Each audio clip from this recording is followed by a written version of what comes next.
call, mga kapatid. Amen? We can learn certain aspects dito sa Macedonian call na message. If you have heard the song, we send the light. We have heard, ano nga po na ito pa, sir? Send the light?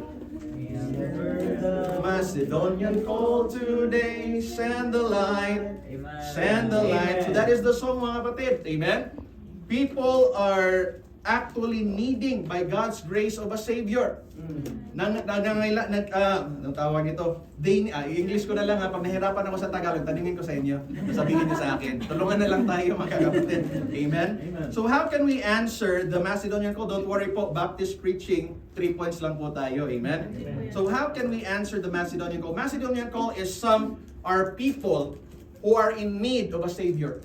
May kakilala pa po tayo this morning na mga unsaved loved ones natin na nangangailangan ng Savior po this morning. Say amen. May mga friends ba tayo that needed a Savior? May mga workmates ba tayo that needed a Savior? Yes, marami pa. And I believe deep within their hearts, they are wanting or they are needing tagapagligtas po mga kapatid. Amen? I believe they need a Savior. So, the question this afternoon is, how can we answer the Macedonian call? There are 3 things that we're going to talk about this afternoon, and we're going to, first of all, we can answer the Macedonian call by going. Amen. By going. Isaiah chapter 6 verse number 8. Let us open our Bibles. Isaiah chapter 6 verse number 8. The Bible says in Isaiah chapter 6 verse number 8, also I heard the voice of the Lord saying, whom shall I send? And who will go for us? Then said I, here am I, send me. Pwede ba natin i-practice to? Sabihin nyo nga sa sarili mo, here am I, send me. Ready, go. Here am I, send me. Bakit ituro pa natin sa iba na pwede namang ikaw? Amen? Bakit sila pa? Kung andyan ka naman, don't you know na yung mga unsaved friends, unsaved loved ones ninyo mga kapatid, yung mga unsaved nyo na mga workmates, alam nyo ba na ikaw yung pag-asa para sila magligtas? You are their hope. Bakit ikaw lang yung ligtas eh? Don't you know, in my life as a pastor's kid, naging backslider din po ako. Amen? Naging backslider po ako. And every time may inuman session kami ng mga kabarkada ko, ng mga classmates ko, nagiinuman kami, pastor. Nakaupo ako doon. Ano yung Holy Spirit? Nagpa-konsensya sa akin eh. Ano bang ligtas ka? Tapos lahat ng mga kasama mo, hindi pa ligtas yan. Kainuman mo pa. Hindi naman nila alam na save ka. Yung mga ganun yung sasabi. Alam mo, nag-inuman kami doon. Ano, pambihira naman ito. Konsensya naman ako dito. What I did, mga kapatid, ito yung nangyari. Kahit backslider ako, in-invite ko sila sa church. Yung ginawa ko. Para mailis naman sa konsensya ko. Amen? So, in-invite ko sila, sir. Sabi ko, punta tayo sa church namin, anniversary. May kain. Why? Because the easiest way through a man's heart is through his stomach. Gusto nyo invite sa church, dapat may pagkain. Para magaling mag-oo. Kasi kung walang pagkain yan, ay sige, pag-isipan ko yan mga kapatid. Pag-isipan ko. Pero kung may pagkain, sige, atin ako. So kung may mga anniversaries, may mga special occasion ng church, mag-invite kayo ng bisita. Dadalo. Pupunta yan mga kapatid. Amen? So why do we need to go? Bakit kailangan nating puntahan yung mga hindi pa saved? First of all, sa kanta natin, we have the Word of God. Why do we need to go? Because we have the Word of God. The Bible says in Hebrews chapter 4, verse number 12, for the Word of God is quick and powerful. Amen? Yung salita ng Diyos, may kapangyarihan.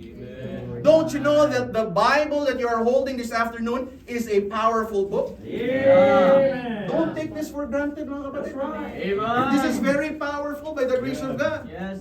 Why is it powerful? Bakit po powerful yung salita ng Diyos? Letter A, God's Word has the power to convict sin. Amen. Acts chapter 2, verse number 37. Huwag niyo na lang buksan. I'll just read it for the sake of time. Acts 2:37 says, now when they heard this, yung salita ng Diyos, they were pricked in their heart. Amen. Hindi niyo ba napansin? Pag may nagpipreach dito kahit hindi ka kakilala, parang alam niya yung buhay mo. Yes. Realize niyo yan? Amen. Hindi naman tayo magkakilala eh. Yeah. But when we preach the Word of God, sabihin mo, wala naman si pastor doon. Ako lang naman mag-isa. Ba't parang alam na yung buhay ko? Why? That's the Word of God. Praise the Lord, It has the man. power to convict you of your sin. Oh, Amen? yeah. Ito po yung nagpapabago sa atin. Amen? Amen. It convicts you when you are guilty. Yeah. Alam mo, yung magiginawa ka, tapos mag-preach si pastor, it's actually a good thing pag natamaan ka. Yeah. Amen. That's right. Why? Lord. Because the Lord is working in your life. Yes. Amen. Yung problema mga kapatid, yung mga Christians na palagi sa church pero parang wala na lang. Yun yung problema. Yep. Yung the Word of God parang pagdating sa puso lang, nagbabang, poing. Wala na lang mga kapatid. Remember folks, pwede nating mabilang yung number of people dito sa loob. But we can never count sino talaga yung totoong nagsamba ng Diyos. Yes. Why? Because you can be here, physically present, but mentally absent. Sayang. Nandito ka naman lang, makinig ka na ng salita ng Diyos. Amen? Why? Because preaching the Word of God, dapat mentally nandito po tayo. Amen. Come on.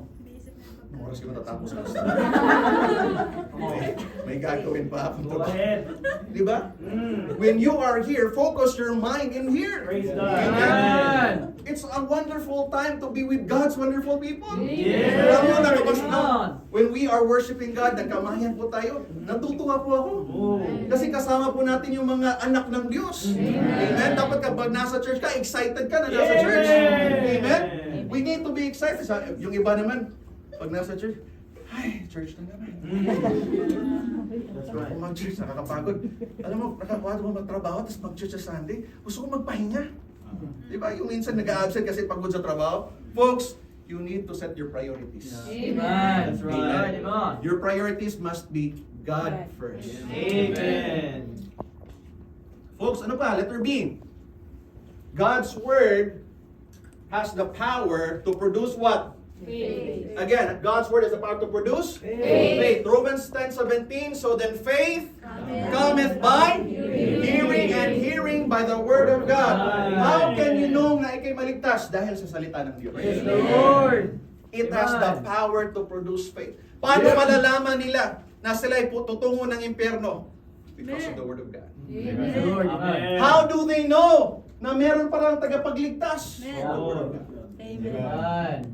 Folks, it's very important in our world today. The very most important thing is to tell others about Jesus. Amen. You can work, you can do certain things in life.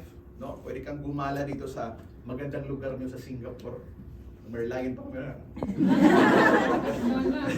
Hindi makukumpleto yung Singapore pag hindi ka mga. You can enjoy all that.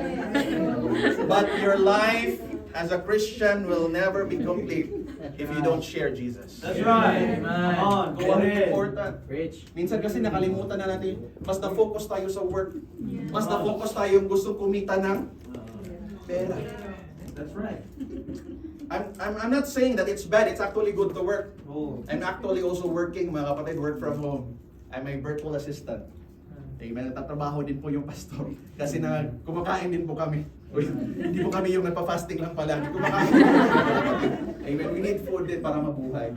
But we must remember, the main thing will always be the main thing. It's telling others about Jesus. Amen. What is the message? At God, bakit importante? Because the Word of God says, mga kapatid, we are sinners.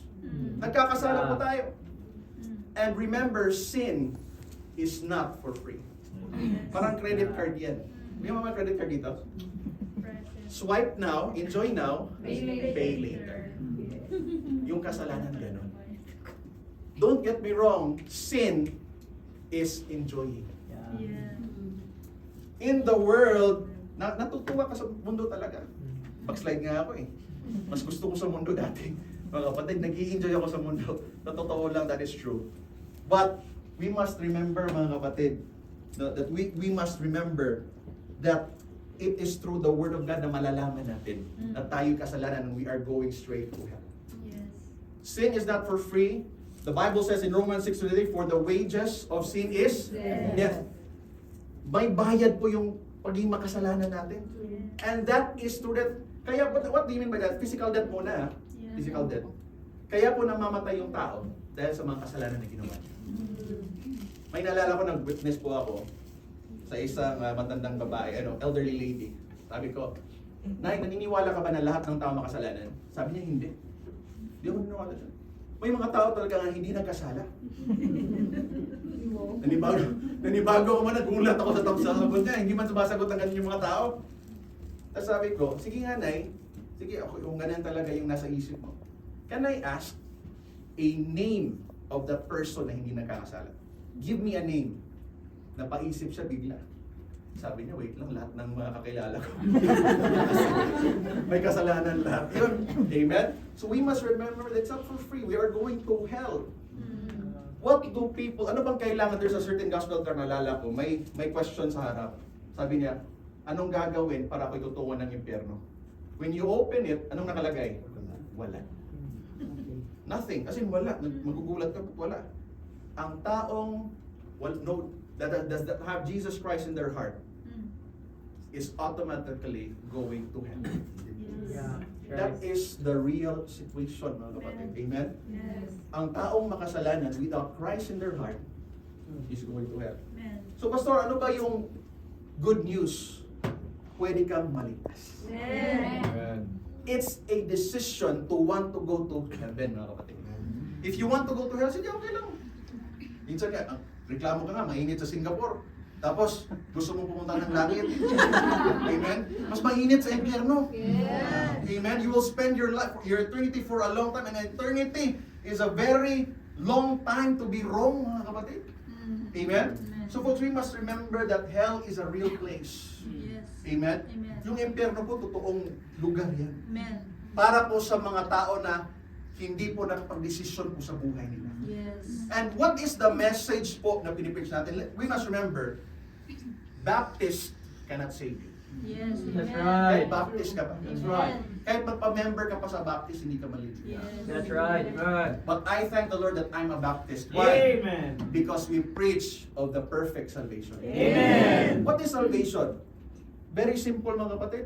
John 3:16, for God so loved the world that He gave His only begotten Son, that whosoever believeth in Him, Jesus Christ, should not perish in hell, but have everlasting life. The message is this. Huwag kayong magpamembro sa Baptist, hindi nakapagligtas po. The message is to know Christ. Amen. Now, I want to clarify something po. Para mo maintindihan sa lahat. This might be a shock to you. But I just want to clarify. Hindi po lahat na tumanggap kay Kristo ligtas. Yes. Pastor, nag-iba natin yung doktrina mo. I just want to be clear. Why? Yun ba nasabi ko yan? Every time we witness, tinatanong natin yung tao tinanggap mo na ba si Kristo? May mga certain RC, sabihin lang, oo, matagal na. Di ba? Sabihin na, oo, matagal na. Pero hindi sure kung saan pupunta kapag sila'y namatay. Amen. So we must understand, ano ba yung tinanggap natin kay Kristo? Amen. Hindi lang yung nagtanggap ka, hindi mo naman naintindihan. Baka yung iba sa inyo, sabihin nyo, ay tinanggap ko, anong tinanggap mo kay Kristo para kayo maligtas? Basta tinanggap ko lang. Hindi ganyan. You must